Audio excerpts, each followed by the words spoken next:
ములుగు జిల్లా ఏటూరు నాగరం చల్పక ఫారెస్ట్లో నిన్న జరిగిన ఎదురు కాల్పుల్లో మరణించిన మావోయిస్టుల డెడ్ బాడీలకు ఇవాళ పోస్ట్ మార్టం జరగనుంది.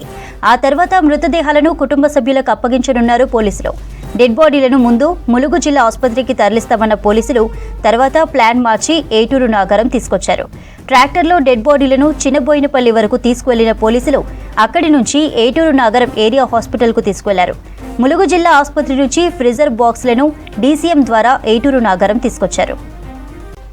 మరిన్ని అప్డేట్స్ అందించడానికి కృష్ణమోహన్ లైవ్లో ఉన్నారు. కృష్ణమోహన్, ఎన్ని గంటలకు మావోల డెడ్ బాడీలకు పోస్ట్ మార్టం జరగనుంది?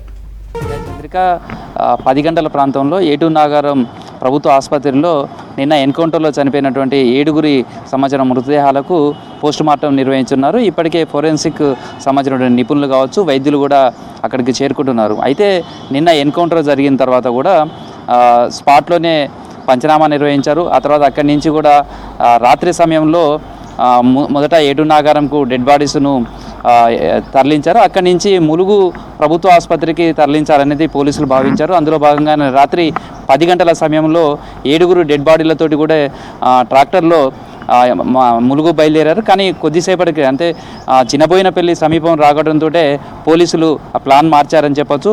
అక్కడి నుంచి దాదాపుగా ఇటు ఏటూరు నాగరం టు ములుగు వైపు కూడా మొత్తం దండకారణ్యం ఉంటుంది. దాదాపు 70 కిలోమీటర్ల వరకు కూడా జర్నీ చేయాల్సి ఉంటుంది. అయితే మావోయిస్టులకు సంబంధించినటువంటి అత్యంత ఎదురు దెబ్బ తగిలిందని చెప్పొచ్చు. ఒక దళమే హతమైపోయింది. ఈ సంఘటన నేపథ్యంలో ఎక్కడైనా సరే సానుభూతి పరులు సంబంధించినటువంటి ఎక్కువ మంది వచ్చే అవకాశం ఉంటుంది ములుగు ఏరియా ఆసుపత్రి అయితే. మరోవైపు అటవీ ప్రాంతం నుంచి కూడా ప్రయాణం చేయాల్సి ఉంటుంది. అర్ధరాత్రి సమయం వరకు కూడా చేరుకోవాల్సి ఉంటుంది. కాబట్టి ఆ సమయంలో సెక్యూరిటీ పరమైనటువంటి అంశాలు కావచ్చు, వీటన్నిటిని పరిగణనలో తీసుకున్నటువంటి పోలీసులు తిరిగి మళ్ళీ చిన్నబోయినపల్లి దగ్గర నుంచి అంటే ఏటూరు నాగరం నుంచి దాదాపు 7-8 కిలోమీటర్లు మాత్రమే ప్రయాణం చేసిన తర్వాత రాత్రి 10-10:30 సమయంలో తిరిగి మళ్ళీ డెడ్ బాడీస్ అన్నింటినీ కూడా ఏటూరు నాగరం ఏరియా ఆసుపత్రికి తరలించారు. ఫీచర్స్కి సంబంధించి కూడా నిన్న ములుగు ఏరియా ఆసుపత్రికి తరలించారు. వాటిని కూడా ఇమీడియట్లీ అర్ధరాత్రి సమయం వరకే ఏటూరు నాగరం ఆసుపత్రికి తరలించి అక్కడ మృతదేహాలను భద్రపరిచారని చెప్పచ్చు. ఇప్పటికే పౌర హక్కుల సంఘాల నేతలు కూడా అనేక అనుమానాలు వ్యక్తం చేస్తున్నారు.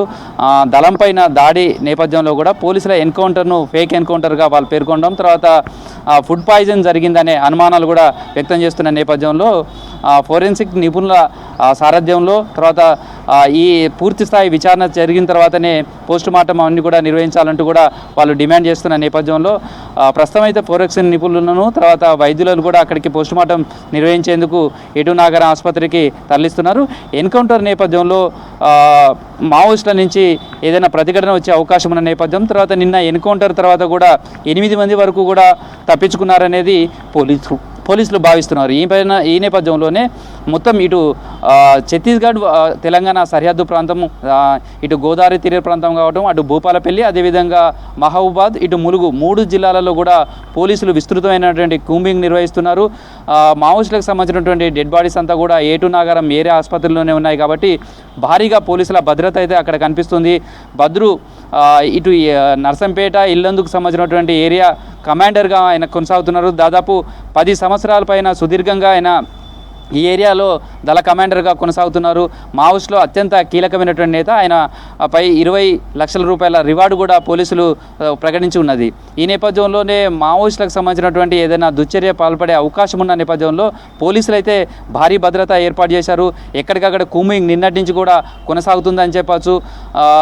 మావోయిస్టుల వారోత్సవాల నేపథ్యంలో ఈ సంఘటన మరింత ఉద్రిక్తతకు దారితీసిందని చెప్పచ్చు.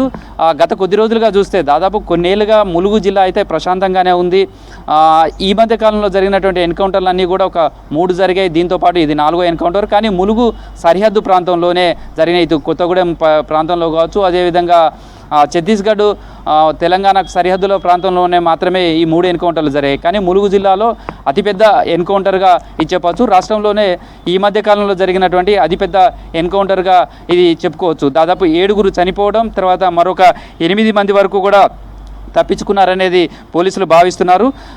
ములుగు ఏరియా ఆసుపత్రికి తరలిస్తే దాని ఇంపాక్ట్ ఎక్కువగా ఉంటుంది. సానుభూతి పరులు రావచ్చు, లేదా సెక్యూరిటీ పరమైనటువంటి ఇబ్బందులు తలెత్తే అవకాశం ఉంటుంది భావించినటువంటి పోలీసులు A2 నాగారం ఆసుపత్రిలోనే పోస్టుమార్టం నిర్వహించాలనేది నిర్ణయించారు. అందుకు సంబంధించినటువంటి ఏర్పాట్లన్నీ కూడా జరుగుతున్నాయి. మొత్తంగా మనం చూస్తే నిన్నటి ఎన్కౌంటర్కి సంబంధించి కూడా చూస్తే కుర్సుం మంగు ఈయన ఛత్తీస్గఢ్ ప్రాంతానికి చెందినవాడు, బద్రు అలియాస్ పాపన్న TSCM సెక్రటరీగా ఉన్నాడు, నర్సంపేట ఇల్లందు ఏరియాకు సంబంధించినటువంటి దళ కమాండర్గా ఉన్నాడు. 2014 నుంచి కూడా ఆయన ఇక్కడ దళ కమాండర్గా ఉన్నాడు. ఛత్తీస్గఢ్ ప్రాంతం ఉన్నప్పటికీ కూడా అప్పుడు జంపన్నకు గన్మెన్గా నిర్వహించడం, తెలంగాణ ప్రాంతంలో ఆయన ఎక్కువ పనిచేయడంతో తెలుగు స్పష్టంగా మాట్లాడడం, ఆ తర్వాత ఇక్కడ 10 ఏళ్ళుగా దళ కమాండర్గా కొనసాగుతున్నారు. అయితే ఆ ఏరియా మొత్తం కూడా పోలీసుల నిఘా ఎక్కువగా ఉండడంతో షెల్టర్ కోసం ఈ దళమంతా కూడా A2 నాగారం పరిసర ప్రాంతాలకు వచ్చిన సమయంలోనే మావోయిస్టులకు పోలీసులకు ఎదురు తారసపడడం, ఎన్కౌంటర్ జరిగిందనేది పోలీసులు చెప్తున్నారు. మొత్తంగా 7 చనిపోయిన నేపథ్యంలో పోలీసులు అయితే భారీ భద్రత ఏర్పాటు చేశారు. ఇక్కడ పోస్టుమార్టం నిర్వహించిన అనంతరం కూడా వాళ్ళ బంధువులకు ఈ డెడ్ బాడీస్ అనేది కూడా అప్పగించే అవకాశం ఉంటుంది.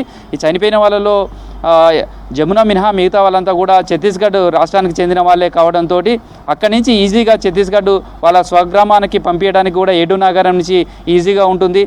ములుగు అయితే అక్కడి నుంచి కూడా చాలా సుదీర్ఘ ప్రాంతం వరకు కూడా ప్రయాణించాల్సి ఉంటుంది. కాబట్టి పోలీసులు కూడా ఆ యాక్షన్ ప్లాన్ మార్చుకొని A2 నాగారం ఆసుపత్రిలోనే పోస్టుమార్టం నిర్వహించాలనేది భావించారు. అందులో భాగంగానే A2 నాగారం ఆసుపత్రిలో అయితే భారీ భద్రత మధ్య మరికొద్ది సేపట్లోనే పోస్టుమార్టంకి సంబంధించినటువంటి జరిగే అవకాశం ఉంటుంది. 10-11 మధ్యలో ఈ పోస్టుమార్టం ప్రారంభమయ్యే అవకాశం ఉందనేది పోలీసులు చెప్తున్నారు. ఒకవేళ పౌర హక్కుల సంఘం కోర్టుకు వెళ్ళి ఏదైనా స్టే తీసుకురావడమో లేదా కోర్టు జడ్జికి సంబంధించినటువంటి నేతృత్వంలోనే ఆయన సమక్షంలో ఈ పోస్టుమార్టం నిర్వహించాలనో లేకపోతే వీడియో ఫుటేజ్ మొత్తం కూడా ఉండాలని కోరడం ఇలాంటివి జరిగే అవకాశం ఉంటుంది. జనరల్గా ఎన్కౌంటర్ జరిగినప్పుడు అలాంటి ఆదేశాలు వచ్చే అవకాశం కూడా ఉంటుంది. కాబట్టి ఒకవేళ పోస్టుమార్టం నిర్వహించిన తర్వాత వస్తే మళ్ళీ రీపోస్టుమార్టం చేయాల్సి వస్తుంది. కాబట్టి కొంత ఆచితూచి పోలీసులు వ్యవహరిస్తున్నట్టుగా తెలుస్తుంది. మరికొద్ది సేపట్లో అయితే మాత్రం ఈ మావోయిస్టులకు సంబంధించిన డెడ్ బాడీల పోస్టుమార్టం ప్రక్రియ అయితే ప్రారంభమవుతుంది. ఎన్కౌంటర్ నేపథ్యంలో అయితే మాత్రం ప్రస్తుతం ఉద్రిక్త పరిస్థితులే నెలకొన్నాయని చెప్పచ్చు. ములుగు ఏజెన్సీ ప్రాంతం అంతా కూడా ఒక్కసారిగా ఉలిక్కిపడింది. మావోయిస్టుల ఎన్కౌంటర్ నేపథ్యంలో పోలీసుల కూంబింగ్ వైపు కొనసాగుతూనే ఉంది. ఇటు మహబూబాద్ జిల్లా కావచ్చు, అటు భూపాలపల్లి, అటు గోదావరి తీర ప్రాంతం, ఛత్తీస్గఢ్ ప్రాంతం అంతా కూడా కూంబింగ్ నిర్వహిస్తున్నారు.